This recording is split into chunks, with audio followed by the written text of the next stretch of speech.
दोस्तों, युद्ध के बीच भारत के डिफेंस सेक्टर से जुड़ी दो बेहद इंपॉर्टेंट खबर आज सामने आई है, जहां पर भारत अब एक ऐसी मिसाइल तैयार कर रहा है जिसे रोकना लगभग नामुमकिन है और इसकी घोषणा की है डीआरडीओ ने। भारत की इस बेहद खतरनाक हाइपरसोनिक मिसाइल के बारे में, जिसका टेस्ट जल्दी होने वाला है, इसके बारे में डिटेल में इस वीडियो में हम बात करेंगे, इसीलिए वीडियो को अंत तक जरूर देखिएगा। साथ ही डिफेंस से जुड़ी ऐसी वीडियो अगर आपको देखना पसंद है तो नीचे दिए गए सब्सक्राइब बटन को प्रेस कर बेल आइकन को जरूर दबा लें, जिससे हमारी डेली ऐसी वीडियो आप तक सबसे पहले पहुंच सके।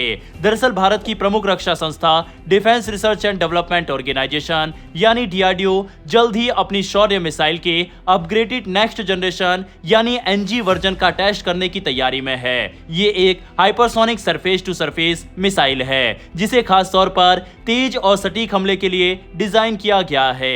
नए वर्जन में सबसे ज्यादा फोकस इसकी मैन्यूवरेबिलिटी यानी दिशा बदलने की क्षमता और दुश्मन की डिफेंस सिस्टम से बचने की ताकत को बढ़ाने पर किया गया है। शौर्य मिसाइल पहले से ही डीआरडीओ द्वारा विकसित एक टैक्टिकल मिसाइल है जिसकी रेंज लगभग 700 से 1000 किलोमीटर के बीच मानी जाती है। इसकी खासियत यह है कि इसे कैनिस्टर के अंदर रखा जाता है और मोबाइल लॉन्चर से बहुत कम समय में लॉन्च किया जा सकता है। यह मिसाइल हाइपरसोनिक स्पीड से उड़ती है, यानी आवाज की गति से कई गुना तेज। पारंपरिक बैलिस्टिक मिसाइलों के मुकाबले शौर्य एक अलग तरह की फ्लाइट प्रोफाइल अपनाती है जिसे क्वासी बैलिस्टिक कहा जाता है। इसका मतलब है कि ये सीधी और अनुमानित दिशा में नहीं जाती, बल्कि उड़ान के दौरान अपनी दिशा बदल सकती है, जिससे इसे ट्रैक करना और इंटरसेप्ट करना मुश्किल हो जाता है। वहीं पर अब जो शौर्य एनजी वर्जन तैयार किया जा रहा है उसमें कई एडवांस टेक्नोलॉजी जोड़ी जा रही है। इसमें एक इंडिजिनस मल्टी मोड सीकर लगाया जा रहा है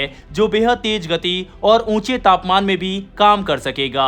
जब कोई मिसाइल मैक 7 से ज्यादा स्पीड से उड़ती है तो उसके आसपास प्लाज्मा की एक परत बन जाती है जो रेडियो सिग्नल्स और गाइडेंस सिस्टम को प्रभावित कर सकती है। इस चुनौती से निपटने के लिए डीआरडीओ एक ऐसा सीकर बना रहा है जो इमेजिंग, इंफ्रारेड और एक्टिव रडार दोनों तकनीकों को मिलाकर काम करेगा ताकि मिसाइल अपने टारगेट को आखिरी समय तक ट्रैक कर सके।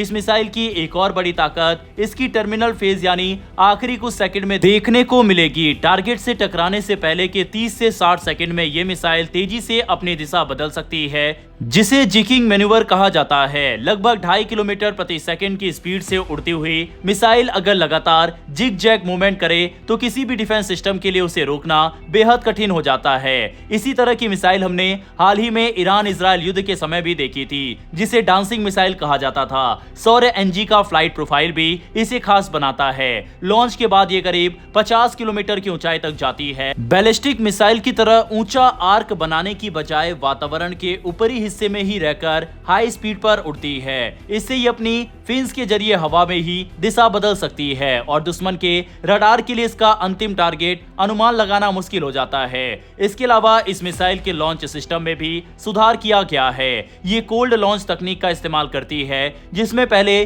गैस के जरिए मिसाइल को कैनिस्टर से बाहर निकाला जाता है और फिर हवा में इसका इंजन चालू होता है। इससे लॉन्च के दौरान सुरक्षा बढ़ती है। नया वर्जन एक मजबूत कंपोजिट कैनिस्टर के साथ आएगा, जिसमें मिसाइल को 10 से 15 साल तक बिना ज्यादा मेंटेनेंस के रखा जा सकता है। साथ ही से मोबाइल टीईएल वाहन से सिर्फ 5 मिनट के अंदर लॉन्च के लिए तैयार किया जा सकता है।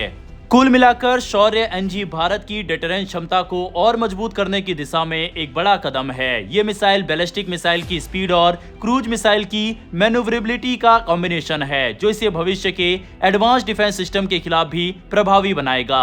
अगर शौर्य एनजी अपने सभी टेस्ट में सफल रहती है तो ये भारत की स्ट्रेटेजिक ताकत को एक नया स्तर दे सकती है। जिस तरह से चारों तरफ युद्ध का माहौल बना हुआ है, ऐसे में भारत को इस तरह की विध्वंसक मिसाइल की सख्त जरूरत है। भारत ने अपनी ब्रह्मोस के दम पर पाकिस्तान के अंदर तो भारी तबाही मचाई थी, लेकिन चीन जैसे बड़े दुश्मन का सामना करना है जिसके पास पाकिस्तान से भी ज्यादा अच्छी डिफेंस सिस्टम है, साथ ही वह ज्यादा ताकतवर है, तो ऐसे देश से लड़ाई के लिए भारत को हाइपरसोनिक हथियारों की सख्त जरूरत है। और यही कारण है कि यह कदम भारत की डीआरडीओ की तरफ से उठाया गया है।